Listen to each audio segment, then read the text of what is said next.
Hello, this is My Sweet Mess, and welcome to my kitchen, where every week I make a mess trying new recipes in the pursuit of something sweet. This week, I am excited to try a recipe for heart-shaped brownies from Perla at Optimal Recipes, and I'll leave a link to the original recipe in the show notes below. These easy and adorable heart-shaped brownies are perfect for Valentine's Day. Fudgy brownies packed with chocolate chips and pink M&Ms cut into cute heart shapes for maximum sweetness. These brownies are sure to bring warmth and joy to your table. After all, there's nothing quite like homemade brownies to sweeten the day. Don't forget to like and subscribe, and let's jump right into the bake. To get started, we will begin with our mise en place.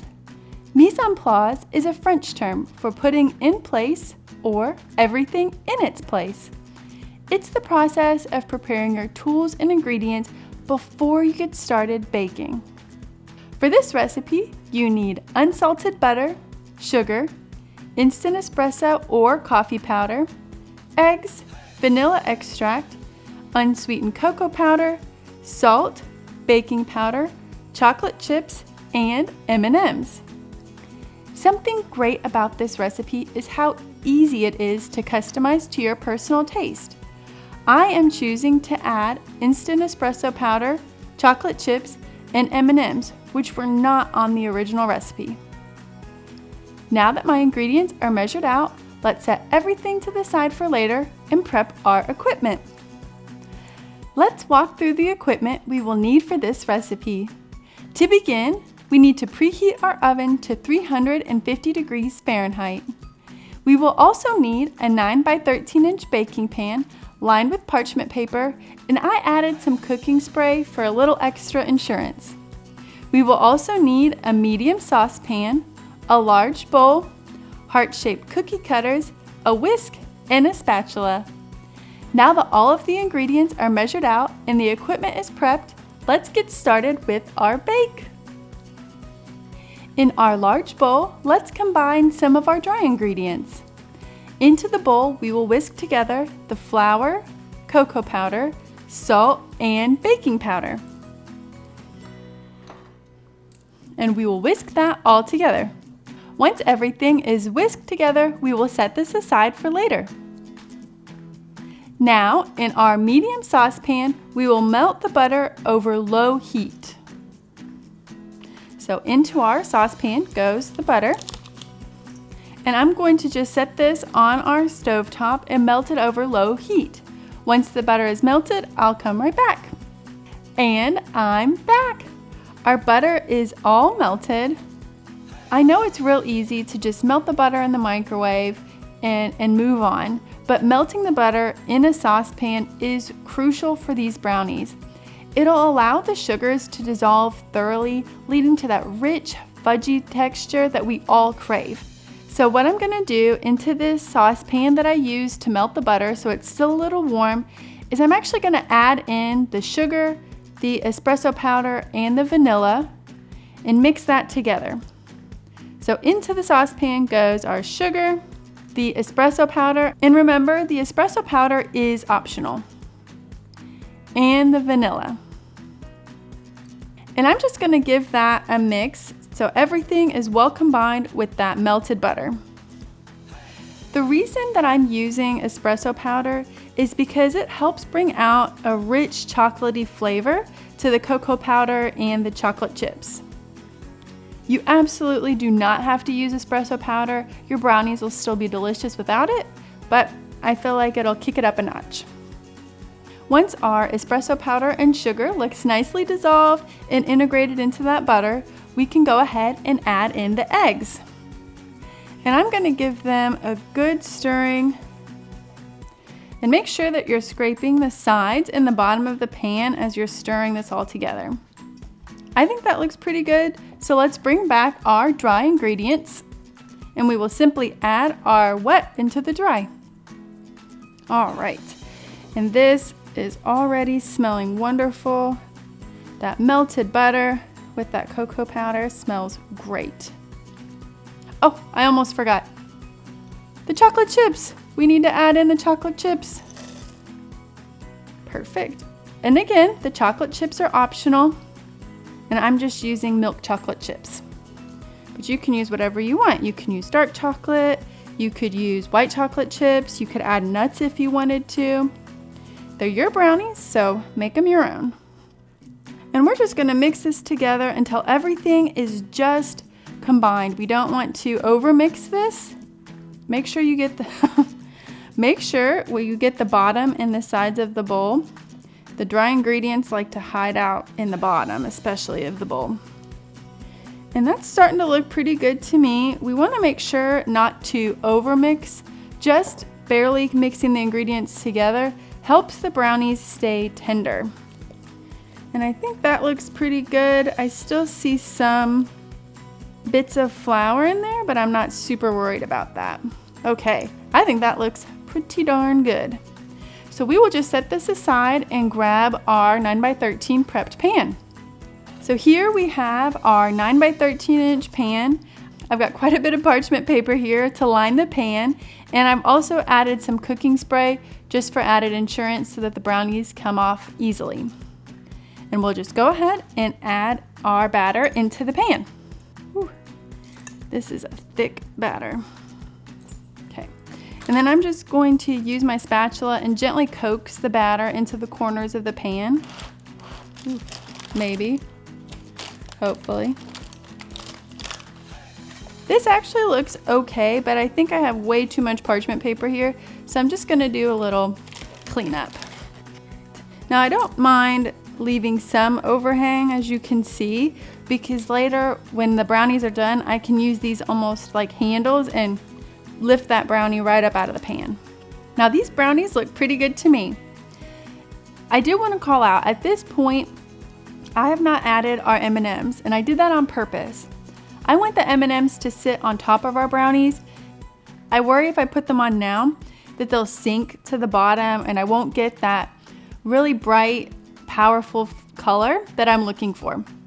So what I'm gonna do is go ahead and pop these guys into our preheated 350 degree oven for about 10 minutes, which is half the time that these need to fully bake.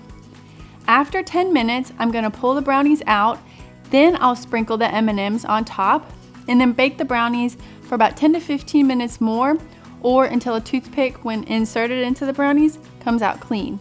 And that's how I'll know they're done. Now, if you wanna go ahead and add your brownies, pop them in the oven and not worry about it, that is absolutely fine. I just wanna try this, see if it works, fingers crossed. So I'll be back here once my brownies are completely done. See you back here in about 20 to 25 minutes.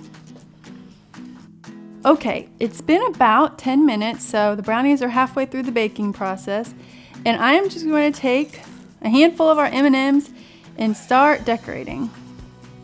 So you can see I'm pushing them in slightly because I want to make sure that they stick. The brownies are definitely by no means done, but they should, by waiting this long, it should mean that our brownies are receptive to the M&Ms and that they won't sink. And I like a lot of M&Ms, so that's what I'm gonna do. As always, this is a new brownie recipe for me. I've not tried it before. And even if I decided not to put the M&Ms on top, I would still be very proud of the brownies. The recipe is definitely leading to some very shiny topped brownies, and I love that. I think that looks pretty good. So I'm gonna pop these back into our oven and get them baking the rest of the way. And I'm back. It's been a little over 25 minutes, almost 30 minutes, and the brownies are done. And I know these brownies are done because a toothpick comes out clean when inserted into the middle of the brownie. And you can see there's quite a few holes here from where I've been testing the brownie. The M&Ms look great, and my kitchen smells fantastic. So what I'm gonna do is let these guys hang out in the pan for about 10 to 15 minutes, and then using my parchment paper handles, I'll lift these guys out of the pan and then let them cool completely. So I'll be back once the brownies are completely cool, and then it'll be time to cut them into our heart shapes. And I'm back.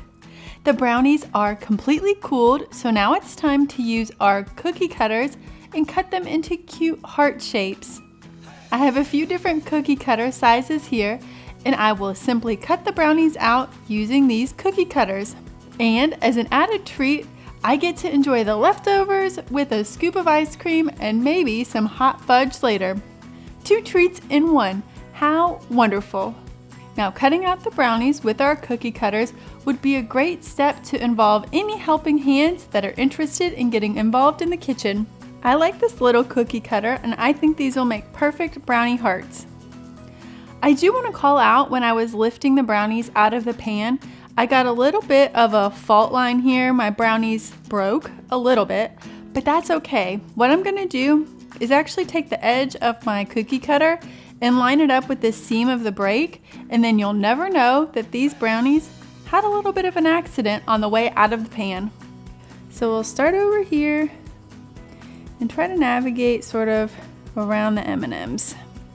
I like the edges of brownies, think that they're delicious, so I'm gonna try to keep that as preserved as I can to get that crunch. All right, and push down. And voila, we have a brownie. Oh my goodness, look at that. That is so cute.